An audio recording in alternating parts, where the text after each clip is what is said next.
নমস্কার বন্ধুরা, দীপার রান্নাঘরে সবাইকে স্বাগত জানিয়ে আজ আমি নিয়ে চলে এসেছি সম্পূর্ণ নিরামিষ ময়দার গ্লুটিনের একটা সবজির রেসিপি, যেটা মায়াপুরে খুবই বিখ্যাত। ওখানকার ভক্তরা ভগবানকে এই সবজিটা রান্না করে ভোগ হিসাবে নিবেদন করে। আর আপনারা নিশ্চয় অনেকেই গ্লুটিনের সবজির নাম শুনে থাকবেন। মায়াপুরের বিখ্যাত, এটাকে অনেকে কাশ্মীরি পনিরও বলে থাকে। তাহলে দেখে নেওয়া যাক কীভাবে আমি এটা বাড়িতে নিরামিষভাবে বানিয়ে থাকি। গ্লুটেনের সবজি বানানোর জন্য দেখুন আমি এখানে ময়দা মেখে রেখেছি। 2 ঘন্টা আগে আমি 500 গ্রাম ময়দাকে এমনি যেমন নর্মাল জল দিয়ে মেখে রেখেছি, এতে নুনও দিইনি আর তেলও দিইনি, এমনি মেখে রেখেছি। এবার এটাকে আমি ধুয়ে নেব। প্রথমে অনেকবার এটাকে ধুতে হবে। এই যে বেসিনে জলটা খুলে দিয়েছি আর এইভাবে কচলে কচলে ধুয়ে নেব। এই দেখুন, এই দেখুন কেমন সাদা সাদা জল বের হচ্ছে। এই জলটা ফেলে দিতে হবে। এই কাজটা কিন্তু বেসিনে রেখে করলেই ভালো হয়, তাহলে বারবার আর জল দিয়ে দিয়ে করতে হয় না। কলটা খুলে দিয়ে এই যে দেখুন সাদা জলটা ফেলে দেবো এইভাবে। এই রেসিপিটা কিন্তু ইসকনের ভক্তরা, তাদের সেখানে খুব প্রসিদ্ধ। অনেকে এটাকে কাশ্মীরি পনির বলে, অনেকে এটা ময়দার সবজি বলে, আবার গ্লুটিনের সবজি বলে। এই যে দেখুন কত সাদা জল বের হচ্ছে। এইভাবে আরও আমি কিছুক্ষণ ধরে ধুয়ে নেব। এই দেখুন ময়দাটাকে ধুয়ে নেওয়ার পর এই যে ভিতরে এইটাকে গ্লুটিন বলে, এইটারই আমি আজকে রেসিপি দেখাবো। এই যে দেখুন একটু জল জল আছে, তবে আপনারা চাইলে এটাকে ভালোভাবে কাপড়ে একটু বেঁধে রেখে দিলে এটা শুকনো হয়ে যাবে। আমি আর সেটা করিনি। এবার এ থেকে এইভাবে ছোট ছোট টুকরো করে করে ছিঁড়ে নেব। দাঁড়ান দেখাচ্ছি। এই যে হাত দিয়ে এইভাবে এই যে এরকম ছিঁড়ে ছিঁড়ে একটা থালার মধ্যে এইভাবে চাড়িয়ে চাড়িয়ে রেখে দেব, যাতে এটা আর একটু শুকনো হয়ে যায়। দেখুন জল পড়ছে এখনও। এই যে এই ছোট ছোট টুকরো করে করে আমি এরকমভাবে রেখে দেব। এই দেখুন গ্লুটিনটা ছিঁড়ে ছিঁড়ে আমি টুকরো করে থালার মধ্যে এইভাবে চাড়িয়ে রেখে দিয়েছি। এবার চলুন পরবর্তী রান্নার ধাপে যাওয়া যাক। এবার আমি এখানে একটা মশলা প্রথমে বেটে নেব।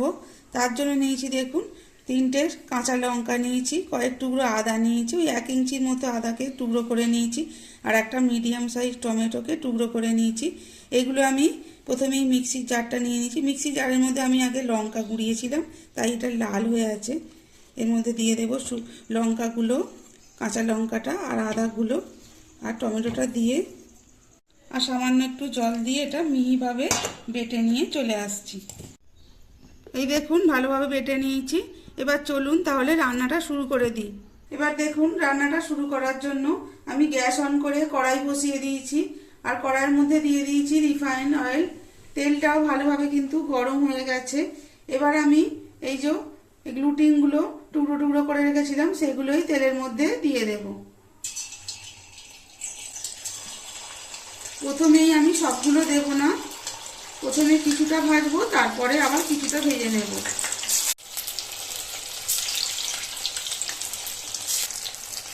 দেখুন কি সুন্দর এগুলো পকোড়ার মতো ফুলে ফুলে উঠছে।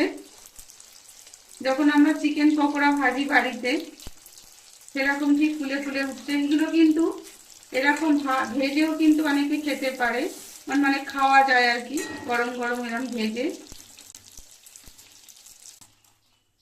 এবার বাকি পকোড়াগুলো এইভাবে ভেজে নিই। একইভাবে কিন্তু এরকম লাল লাল করে ভেজে নেব। এগুলোকে ইসকনের অনেকে বলে কাশ্মীরি পনির বা অনেকে ময়দার সবজি বলে, এর অনেক নাম আছে। বাকি রান্নাটা করার জন্য আমি এখানে আলুও নিয়ে নিয়েছি। এই যে দেখুন এরকম সাইজের আলুকে টুকরো টুকরো করে কেটে নিয়েছি। এবার চলুন আলুগুলো প্রথমে একটু ভেজে নিই। কড়ার মধ্যে অনেকটা তেল ছিল, তেল কিছুটা কমিয়ে নিয়েছি। এবার আমি এর মধ্যে আলুর টুকরোগুলো প্রথমে দিয়ে দেব। এবার আলুর মধ্যে সামান্য একটু নুন দিয়ে দেবো 1 চুটকির মতো হলুদ গুঁড়ো, তাহলে আর আলুটা ভাজার সময় ছিটকবে না, আর আলুর মধ্যে একটা সুন্দর কালারও চলে আসবে। আলুর মধ্যে নুন হলুদটা ভালোভাবে শুকেও যাবে। এইভাবে আমি আলুটাকে নেড়ে চেড়ে একটু লাল লাল করে ভেজে নেব। দেখুন আলুর গায়ে কিন্তু সুন্দর একটা কালার চলে এসছে। এবার আমি আলুগুলোকে তেল থেকে ভালোভাবে তেল ঝরিয়ে একটা পাত্রে তুলে রেখে দেব।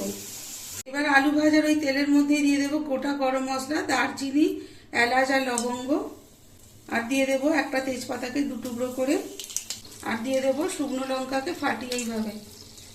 এবার ফোড়নটা প্রথমে একটু নাড়াচাড়া করে ভেজে নেব। যখন ফোড়ন থেকে সুন্দর একটা গন্ধ বের হবে তখন এর মধ্যে টমেটো, কাঁচা লঙ্কার আদার পেস্টটা দিয়ে দেবো। পেস্টটা ভালোভাবে এইভাবে নাড়াচাড়া করে একটু কষিয়ে নেব যতক্ষণ না টমেটো আদার কাঁচা গন্ধটা চলে যায়। গ্যাসের ফ্লেমটা কিন্তু এখন আমি লো টু মিডিয়ামে করে রেখেছি।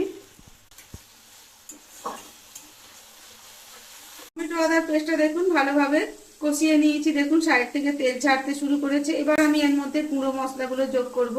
যেমন এখানে নিয়েছি শুকনো লঙ্কার গুঁড়ো 1/2 চামচ, হলুদ গুঁড়ো 1 চামচ, ধনে গুঁড়ো 1 চামচ আর জিরে গুঁড়ো 1/2 চামচ।